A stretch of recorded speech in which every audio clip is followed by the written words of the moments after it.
देश के सभी 90% बहुसंख्यकों को जय भीम, जय फूले, जय मंडल। देश के सभी 90% के बहुसंख्यकों को मैं बताना चाहता हूँ, 14 से 20 के अंदर वर्तमान में सेंटर और उत्तर प्रदेश में रावण राज की सरकार चल रही है। जिस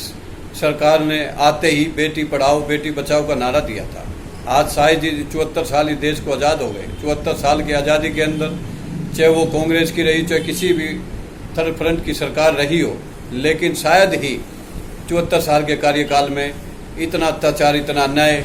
बहुसंख्यकों की बेटियों के साथ, बहुसंख्यकों के नेताओं के साथ, बहुसंख्यकों के आरक्षण के साथ छेड़छाड़, उसको खत्म करना शायद ही इतिहास में किसी सरकार के अंदर नहीं हुआ। साथियों, आज ना बेटी सुरक्षित है, ना देश सुरक्षित है, ना संविधान सुरक्षित है। कहीं ना कहीं चारों तरफ अत्याचार, अन्याय और हिटलरशाही तानाशाही बढ़ रही है। आज पूरे देश के अंदर बेटियों के साथ रेप कर उनकी हत्या करने का षड्यंत्र और उनकी हत्या करने का काम किया जा रहा है। 14 सितंबर को हाथरस उत्तर प्रदेश के अंदर दलित समाज की 19 वर्षीय मनीषा वाल्मीकि के साथ ठाकुर समाज के 4 युवाओं ने बेरहमी से बलात्कार किया। उसकी गर्दन को और उसकी जीभ को काटकर और उसकी रीढ़ की हड्डी को तोड़कर उसको अधमरा मारकर वहाँ से चले गए। उसके बाद लगातार वो बच्ची 14 दिन तक हॉस्पिटल में अपनी जिंदगी और मौत से जूझ रही थी। कल सफदरजंग दिल्ली के हॉस्पिटल के अंदर उस बच्ची ने अंतिम सांस ली और अंतिम सांस के साथ साथ पूरे देश के अंदर एक आक्रोश और निर्भया कांड रेप की तरह पूरे देश में रोडों पर निकल गए। चाहे वो ओबीसी, SC, ST माइनॉरिटी के संगठन हो, चाहे वो अलग अलग विपक्ष की पार्टियां हों, कहीं ना कहीं सब मनीषा वाल्मीकि न्याय के लिए रोड पर निकल चुके हैं। दूसरी तरफ जब उसके परिवार ने बच्ची की लाश भी लेने का काम किया तो पुलिस ने उसको लाश भी नहीं दिया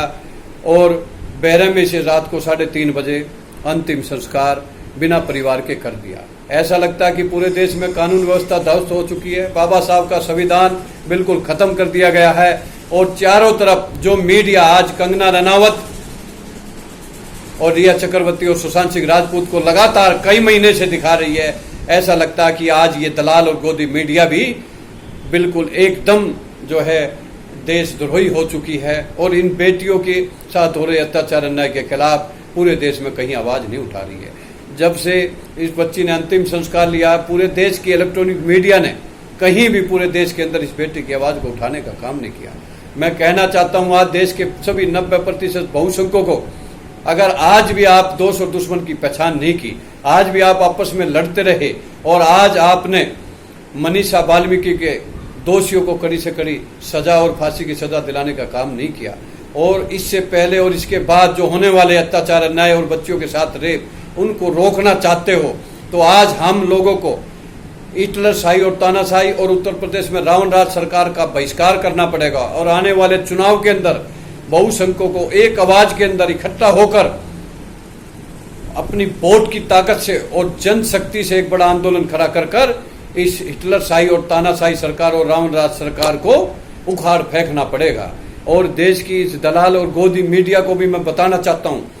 कि या तो आप सुधर जाइए, वरना पूरे देश के अंदर 90% बहुसंख्यकों ने जिस दिन रोड पर निकलकर आपके इलेक्ट्रॉनिक मीडिया के ऑफिसों के खिलाफ और आपके पत्रकारों और आपके मीडिया के भाइयों के खिलाफ अगर कोई अभियान चला दिया तो आने वाले टाइम में आपको अपने स्टूडियो में बैठकर ये खबर चलाने का भी समय नहीं मिलेगा। इसलिए मैं कहना चाहता हूं देश की गोदी और दलाल मीडिया से,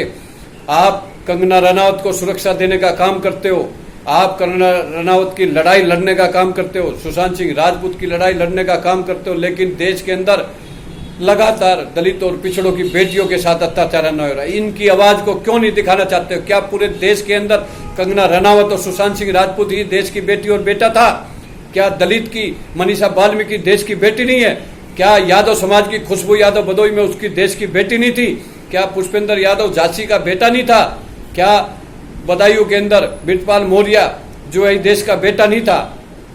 क्यों हमारे साथ इस देश के अंदर हमारी वोट की ताकत से चुनी हुई सरकार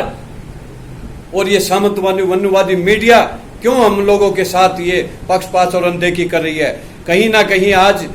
मनीषा वाल्मीकि भी देश की बेटी थी और इस देश पर उसका पूरा हक है और उसके पुरखों ने भी इस देश की आज़ादी में और देश के विकास में सबसे अहम भूमिका निभाने का काम किया। आज हम सब लोगों को,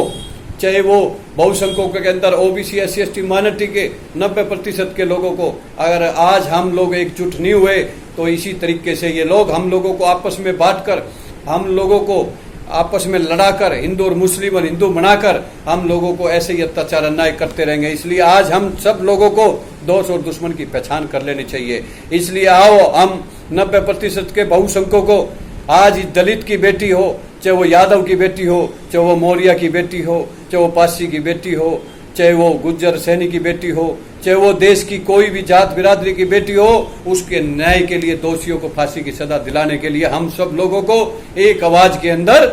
मनीषा वाल्मीकि के साथ रोड पर उतरने की जरूरत है। और आने वाले समय के अंदर जो अत्याचार, अन्याय, दलित और पिछड़ों के आरक्षण के साथ छेड़छाड़ और ओबीसी के आरक्षण को खत्म किया जा रहा है, चाहे वो क्रिमिनल लगाकर किया जा रहा है, चाहे वो अलग अलग प्रावधान सुप्रीम कोर्ट पर दबाव बनाकर किया जा रहा है, कहीं ना कहीं पूरे देश के अंदर आज 90% बहुसंख्यकों के अधिकारियों के साथ, नेताओं के साथ कहीं ना कहीं राजनीति साजिश के तहत संघ और भाजपा मिलकर हम लोगों को आपस में बांटकर अपना राज करने का षड्यंत्र रचा जा रहा है। इसलिए मैं कहना चाहता हूँ, आने वाले 20 के चुनाव के अंदर नवंबर में बिहार के अंदर भी दलित और पिछड़े माइनॉरिटी के लोगों को अपने नेताओं को वोट की ताकत से सरकार में पहुंचाने का, MLA बनाने का काम करना चाहिए और इस बीजेपी के खिलाफ वोट देकर इसको हराने का काम करना चाहिए। चाहे वो आने वाला 22 का उत्तर प्रदेश का चुनाव हो, एक एक बेटी, एक एक फर्जी मुकदमे, एक एक इनकाउंटर, एक एक अत्याचार अन्याय के खिलाफ उत्तर प्रदेश के बहुसंख्यकों को हम कहना चाहते हैं कि अगर आप आने वाले चुनाव के अंदर एकजुट नहीं हुए और आपस में इसी तरीके से लड़ते रहे और आपस में डिवाइड होते रहे तो आने वाले टाइम में कभी आपके ऊपर अत्याचार अन्याय बंद नहीं होगा। इसलिए आओ हम सब मिलकर इस गोदी और दलाल मीडिया के खिलाफ भी अभियान चलाकर सोशल मीडिया पर, पूरे इंटरनेशनल लेवल पर इस बेटी की आवाज को, और जो अदर जातियों की बेटियों के साथ हुआ है, दलित और पिछड़ों माइनॉरिटी के, उनकी भी साथ लड़ाई लड़कर दोषियों को सजा, कड़ी से कड़ी फांसी की सजा दिलाने का काम करे। और पूरे उत्तर प्रदेश के अंदर मुख्यमंत्री जो रावण राज चला रहे हैं और देश के अंदर जो हिटलरशाही, तानाशाही सरकार सेंटर में चल रही है, आज मैं उनसे कहना चाहता हूं कि तुरंत, आज बेटी खतरे में है, ना बेटी पढ़ सकती है, ना बेटी बची हुई है। इसलिए मैं कहना चाहता हूं देश के प्रधानमंत्री को, 90% बहुसंख्यकों की एक आवाज है और एक ही नारा है कि आप और उत्तर प्रदेश में रावण राज के मुख्यमंत्री को तुरंत अपने पद से इस्तीफा दे देना चाहिए। कहीं ना कहीं अगर आप इस्तीफा नहीं दोगे तो ये 90% के कर्मवीर योद्धा, ये देश के कर्णधार, ये देश के स्वतंत्रता सेनानी, ये देश के योद्धा रोड पर उतरकर आपकी सरकार को खाट फेंकने का काम करेंगे और आने वाले चुनाव के अंदर वोट की ताकत से भी आपको सरकार से बेदखल करने का काम करेंगे। तुरंत उत्तर प्रदेश के मुख्यमंत्री को और मंत्रियों को अपने पद से इस्तीफा देना चाहिए और मनीषा वाल्मीकि के दोषियों को, चारों ठाकुर समाज के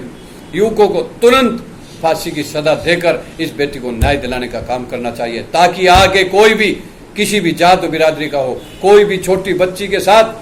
हैवानियत के साथ सामूहिक बलात्कार ना कर सके और उसकी हत्या ना कर सके। आने वाले टाइम में किसी के साथ बलात्कार के साथ साथ फर्जी इनकाउंटर, फर्जी मुकदमा ना हो चुके, कहीं आरक्षण खत्म ना हो चुके। इसलिए हम सब लोगों को आज एकजुट होकर बहुसंख्यकों की आवाज उठानी पड़ेगी। 90% का राज नहीं चलेगा। जिसकी जितनी संख्या भारी उतनी हिस्सेदारी के साथ हम लोगों को रोड पर उतरना पड़ेगा। मैं देश के सभी SC, ST, OBC के सांसदों को कहना चाहता हूं, आज 131 सांसद दलित समाज के हैं और 250 से ज्यादा OBC, SC, ST माइनॉरिटी के सांसद है। अगर आज उत्तर प्रदेश के अंदर और देश की सरकार, केंद्र में बैठी हुई सरकार के खिलाफ अगर आप इस्तीफे की मांग करोगे और इस्तीफा देने का काम करोगे तो आज मैं कहना चाहता हूं कि तुरंत इस बच्ची को न्याय मिलने का काम होगा। तुरंत आरक्षण को जो खत्म किया जा रहा है उसको रोकने का काम किया जाएगा। आने वाले टाइम में फर्जी इनकाउंटर, फर्जी मुकदमे आपके बंद होंगे। लेकिन अगर आप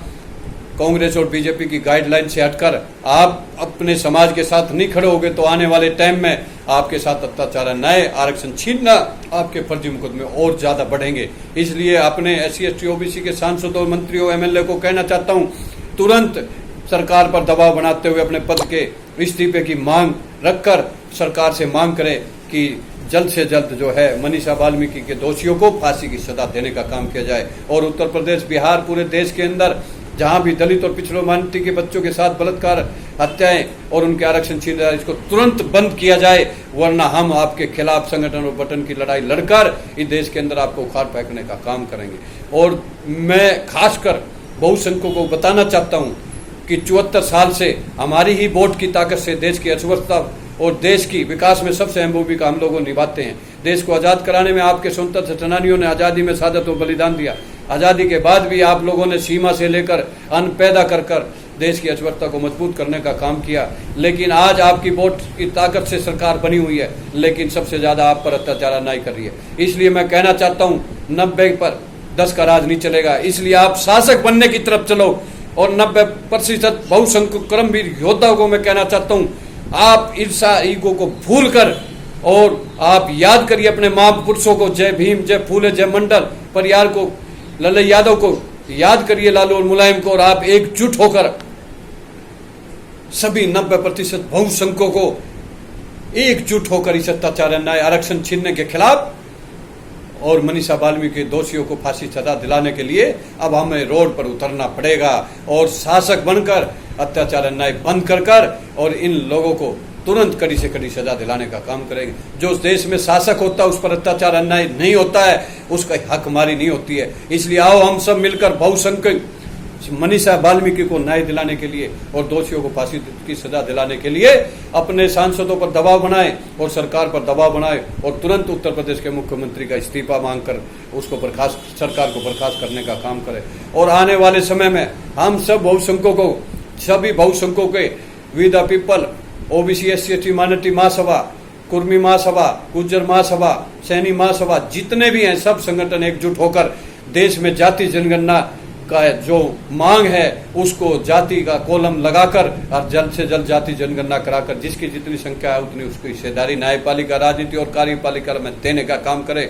और जो ये क्रिमिनल लगाकर हमारे बच्चों को डॉक्टर, इंजीनियर, आईपीएस बनने से रोका जा रहा, तुरंत इस क्रिमिनल की व्यवस्था को खत्म किया जाए। प्रमोशन में आरक्षण तुरंत लागू किया जाए। ग्रुप ए और बी के अंदर इंटरव्यू व्यवस्था बिल्कुल खत्म की जाए। ग्रुप सी और डी के अंदर ठेकेदारी प्रथा खत्म कर सरकार के अधीन लिया जाए। और 93 का एक्ट खत्म कर दिल्ली के अंदर ओबीसी बच्चों को एडमिशन और नौकरियों में हिस्सेदारी देने का काम किया जाए। साथियों, आज हमें न्यायिक आयोग नियुक्ति का गठन कराकर जो 74 साल से जो 350 परिवार जातिवाद और एक ही चाचा और एक ही परिवार भतीजेवाद चल रहा है, इसको खत्म कर और यूपीएससी की तरह परीक्षा